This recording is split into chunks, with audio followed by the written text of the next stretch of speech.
E outra situação também que não vai aparecer força magnética. Olha aí na figura. Eu estou desenhando aí um campo magnético uniforme, né? As linhas paralelas. Eu tenho um campo magnético uniforme, gerado aí por um ímã, tá certo? Aí eu lanço uma carga com velocidade V paralela a essas linhas. Então também nesse caso aí não vai existir força magnética. A força magnética é zero. Então se a carga estiver parada, ou se eu lanço ela paralela ao campo, ou no sentido da direita, ou no sentido contrário, mas sendo paralelo, se tiver paralelo às linhas de indução, eu não vou ter força magnética. Então, a carga, se eu coloco uma carga parada com velocidade zero, a força magnética é zero. Se eu lanço a carga com a velocidade V, essa carga é em movimento, mas se a velocidade está paralela à linha de indução, também não vai ter força magnética. Eu tenho força magnética zero. Aí você diz, professor Luiz Carlos, então se eu tenho um ímã e lançar uma carga, nunca vai ter força magnética. Vai.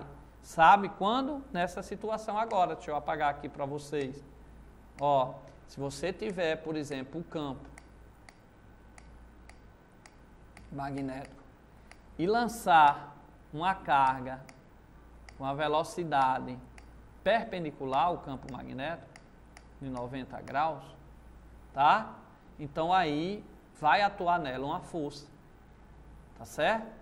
Quer ver outra situação também que atua uma força? Se eu lançar uma carga formando um ângulo θ, também vai ter uma força magnética. Então, tanto nessa situação vai existir força magnética como nessa. Ok? Então, se eu lanço uma carga perpendicular, tem força magnética. Se eu lanço uma carga formando um certo ângulo, tem força magnética. Agora, se eu coloco uma carga aqui parada, com velocidade zero, não vai ter força magnética. A força magnética é zero. Ou se eu lanço uma carga no mesmo sentido da linha de indução. Se eu lanço uma carga com a velocidade paralela, ou nesse sentido, ou no sentido contrário, a força magnética é zero. Então, para ter força magnética, ou ela vai estar perpendicular, a velocidade perpendicular à linha de indução, que vocês viram em sala de aula, ou formando um ângulo qualquer, ok? Mas vamos se aprofundar um pouquinho agora nesses dois casos, tá? Mas antes disso, vai para cá, para cá, para cá. Se eu pego uma carga e abandono ela, coloco ela com velocidade zero aqui, nesse ímã aqui, que está criando aqui um campo magnético, se eu coloco uma carga aqui parada, esse ímã aqui, tá? Se eu coloco a carga parada, não vai existir força magnética. Se eu lanço uma carga com a velocidade qualquer, mas paralela às linhas de indução, tá? Também não vai ter força magnética.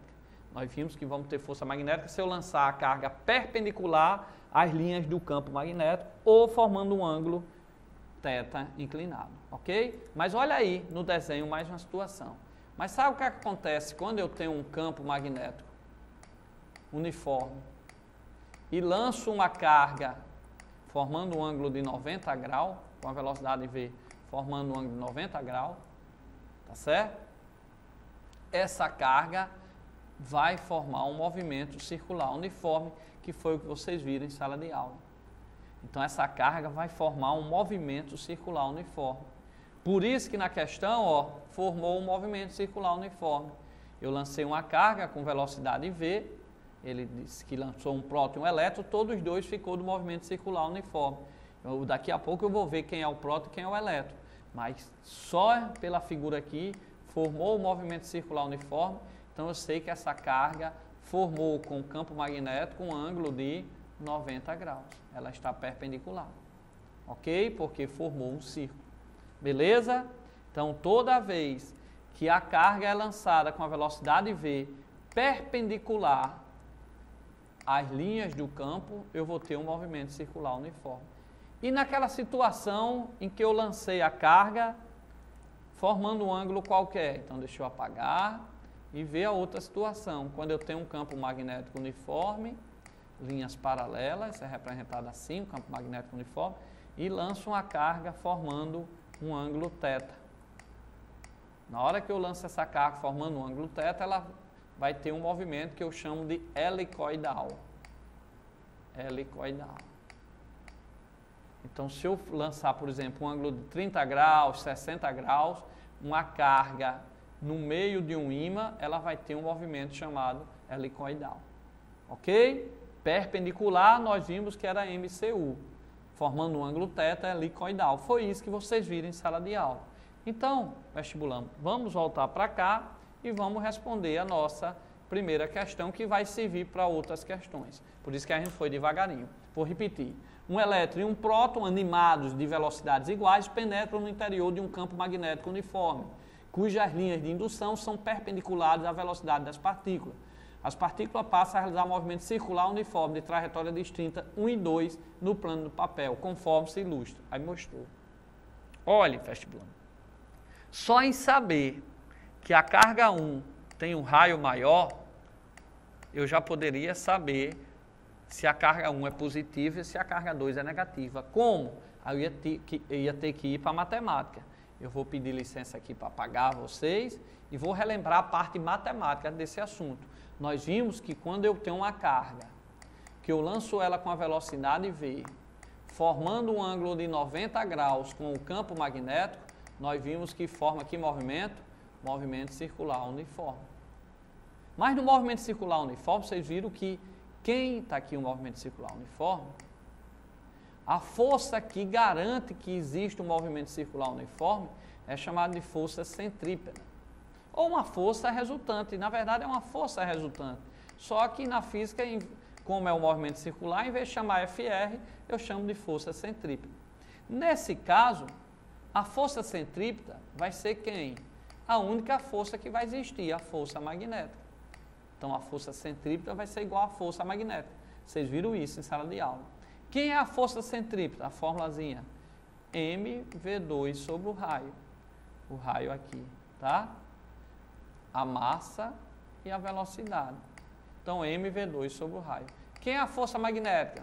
O ângulo 90 graus, vocês viram em sala de aula. BQV. Cortam uma velocidade dessa com uma dessa. E ajeitando aqui, você vai ter que o raio vai ser mv BQ. Tá certo? Essa é a expressão matemática que vocês viram em sala de aula.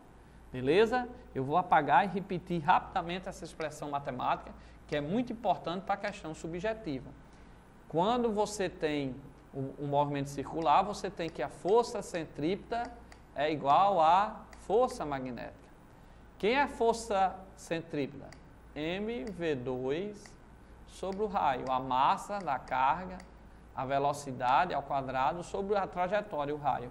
Quem é a força magnética? Formando um ângulo de 90 graus é BQV. Tá? Eu tenho aqui velocidade, uma aqui, duas aqui, ó. Tá? Vou cortar uma velocidade dessa com uma dessa. Então vai ficar mv igual a r BQ, porque cortei uma velocidade, eu tinha velocidade ao quadrado e ali eu só tinha uma.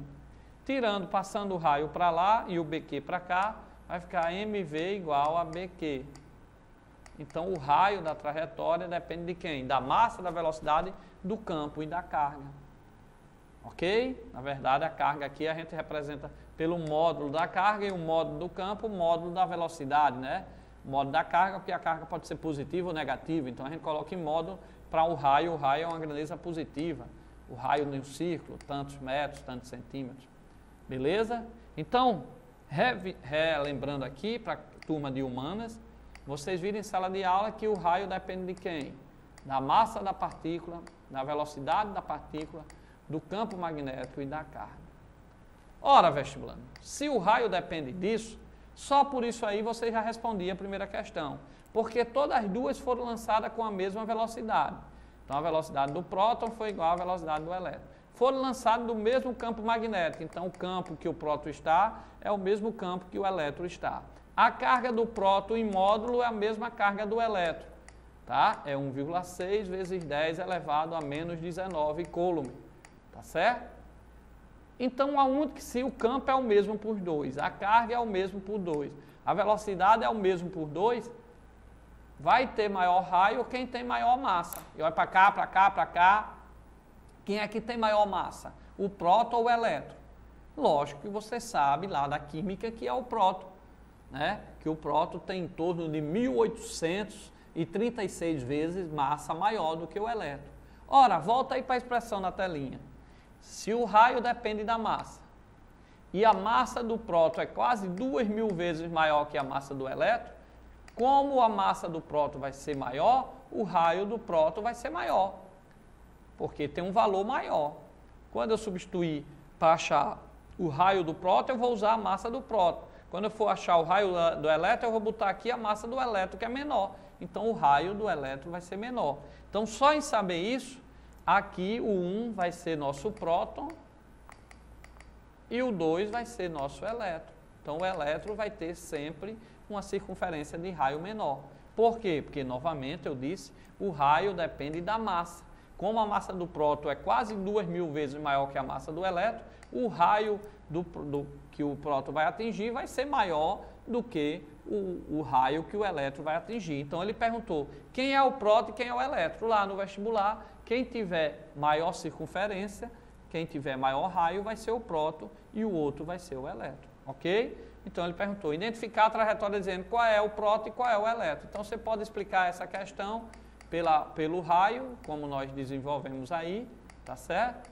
Beleza? Ou pela regra da mão direita. Você pode usar a regra da mão direita e depois, no final, chegar nessa parte aí da massa e explicar que a massa do próton aí vai gerar um maior raio. Beleza?